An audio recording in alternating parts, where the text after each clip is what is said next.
Hello from Japan! Did it have romantic intentions or did it not? Hanji's line from chapter 126, maybe we should just live here together. Right? Levi has gained a lot of attention from fans. While it wasn't explicit enough to declare as Hanji's confession of love, it certainly does give off romantic vibes that make fans wonder perhaps Hanji has feelings for Levi.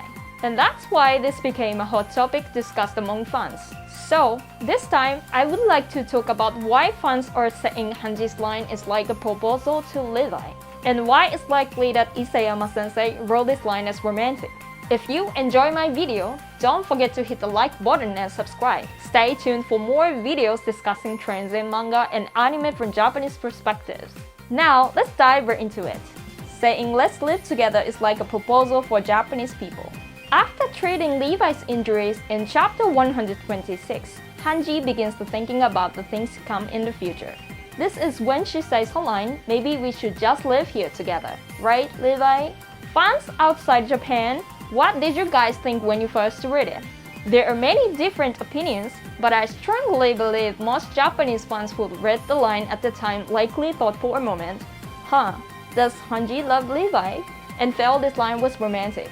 Of course, there were some fans that weren't excited about it, but many were feeling like this is Hanji's proposal. The reason is because let's live together is almost always the words used during a proposal for Japanese people. To be more specific, in Japanese, living together is seen as one of the goals a romantic relationship should reach. Here are some examples. In April this year, during an interview with Ghibli movie House Moving Castle's producer Suzuki Toshio, when asked about the movie slogan, 二人が暮らした, which means the two live together, he answered, when a man and a woman love each other, they live together. Also, during the scene where Miroku proposes to Sango in Inuyasha Volume 30, he asked her, will you live with me? We all know he loves women and repeatedly asks various girls throughout the story, will you bear my child? But Sango was the first and only woman Miroku wanted to live with him. After hearing his words, Kagome says that Miroku proposed. Other than that, in an old interview published in a magazine, I think it was Animedia, but I'm not 100% sure, with Attack on Titan characters Eren and Levi. Eren answers the question, what words would you say during a proposal? By replying with, will you live with me? Do people say that? It's unclear whether Isayama-sensei himself wrote these answers. But I hope you all understand now it's normal for Japanese people to think of let's live together as a proposal or a romantic confession. But in some cases, being told let's live together might not correspond to a proposal. However, that is very rare. Therefore, those who disagree this line by Hanji is nothing like a proposal are doing so by arguing that it's a rare situation, saying things like it's not romantic or just a joke. Even though there are some divided opinions, I personally think this is Hanji's proposal. I agree with that viewpoint. Reasons why Hanji was likely serious when she said she wants to live together with Levi. First, as you can see from Hanji's line in this scene, she thinks that they can't stop Zeke on their own. And then the monologue in question follows, so it feels accurate enough to say that Hanji was desperate as speculated by some of the fans. However, I don't think that her line was just a joke. This is because in chapter 127, Hanji reflects, I might be howling about it now, but I was the one trying to run away, to throw it all away, to forget it all and just survive. Making it clear that she was serious about wanting to run away from everything, and that her genuine feelings from her heart just spelled out.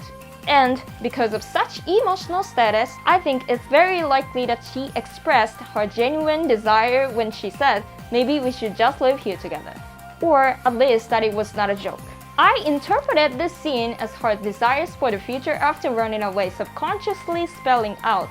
For example, after fighting for so long, it's natural for anyone to wish for a calm and peaceful life. Like Mikasa, who wishes to go back to the good old days when she was living in peace, specifically with Eren. I think Hanji had also been repressing a yearning like that, along with the fact that she can let her guard down when talking to Levi. I think that the stressful situation caused those feelings to come out.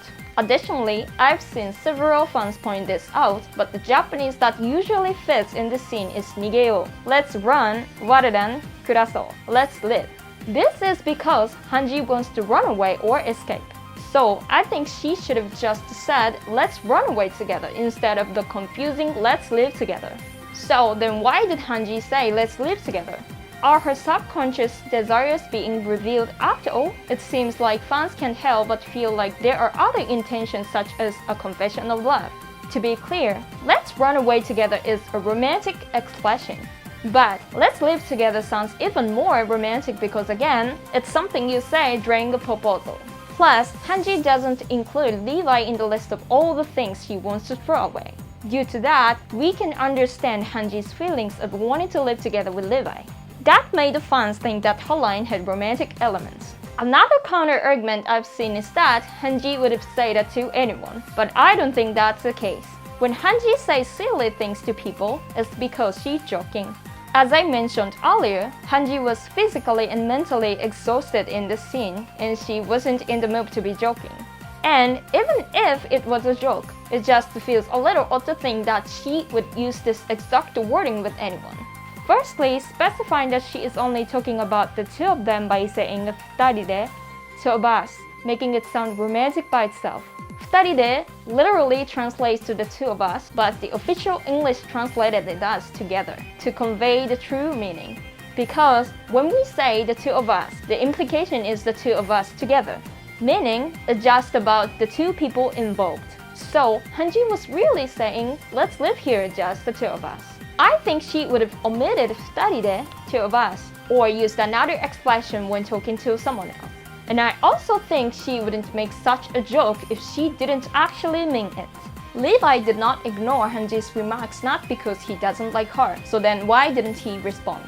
Levi stayed silent, pretending to be unconscious, while overhearing Hanji's monologue. Then the scene immediately changed.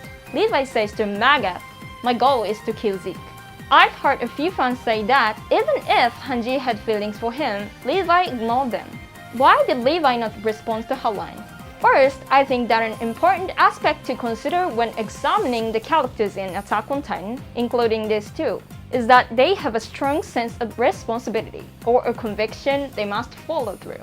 Whether that is to save the world or to make up for their commonless deaths, it has been depicted that they have things to prioritize and must repress their own desires. For example, Mikasa's desires were to live together peacefully with Eren again, or for Eren to stay alive. But she let him go in the end because she prioritized her obligations, responsibilities, and conviction over her own desires. Despite wanting to withdraw at first, Jan and Annie were there in the final fight too because they repressed their desires to run away. Such aspects must also apply for Levi and Hanji too. Hanji has obligations and responsibility as the 14th commander of the Servicals, but Hanji and Levi are in a position of authority compared to Mikasa. They are older too, so they never express their repressed feelings like their younger counterparts. However, Hanji's line "let's live together" might have served as a scene where she let out her previously suppressed and hidden desires that have never been shown before. In chapters 80 and 81, Alvin and many others died helping Levi defeat a Beast Titan. Despite that, Levi wasn't able to get it off. For Levi, defeating the Beast Titan is not only the last request from his sworn friend Alvin, but he strongly believes it's a way for him to amend to his late comrades that died trying to help him. We can see this from his words to Zeke in chapter 114. "I'd say that's a pretty merciful death for you, right? Considering you stole the lives of so many of my comrades." Oftentimes, fans focus on the fact that he is prioritizing his promise with Alvin over anything. However, I personally think we should also consider the possibility that Levi and Hanji, like everyone else, repressed their own feelings and kept moving forward for their obligations, responsibilities, and to amend for their friends' will. For this reason, I don't think that Levi was ignoring Hanji's feelings. In fact, he didn't reject her. And instead, he tried to reharm Hanji, whose heart was almost broken. As for what desires Levi himself had, it feels to me that, for reasons I've just explained, he was so obsessed with killing the Beast Titan, he wasn't even thinking about what would happen after the fight is over. as many fans pointed out, because Levi never rejected Hanji's suggestion to live together.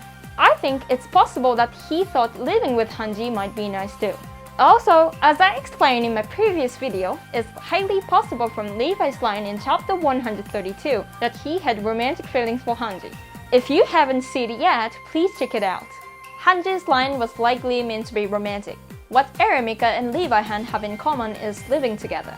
Attack on Titan is not a romance manga in the first place. Having said that, what is Isayama Sensei's intention for the two characters, Levi and Hanji, in scenes such as this one? In conclusion, I think that there were many dialogues from these two characters that can be interpreted in such a way. Therefore, it's more than possible that Isayama Sensei intentionally wrote it in a way that sounds romantic. There is the question of why he would use confusing expressions in so many scenes if it wasn't his intention. As such, since we see Eren and Mikasa living alone together in chapter 138, it is likely that in the world of Attack on Titan, or Isayama Sensei himself thinks two people living together is one goal that those two people in a romantic relationship should reach in the end. Similarly to how most Japanese people feel too. With the two key phrases, throw away everything and run away, and live together, you can draw a parallel between Eren, Mika, and Levi Han. As I mentioned earlier, Levi and Hanji are both in position of authority and responsibility, and they never expressed their desires as much as Mikasa. Just like how we see a similarity between the two and the other characters who are to ignore their own desires for their obligations, responsibilities, and convictions. I can see a metaphor between Eren, Mika, and Levi Han from the similar phrases they used and situations they got through. How did you like today's video? If there are any other Levi Han scenes you want me to make a video about, please leave a comment below. Lastly, if you like this video, please don't forget to give it a thumbs up and subscribe to my channel. See you!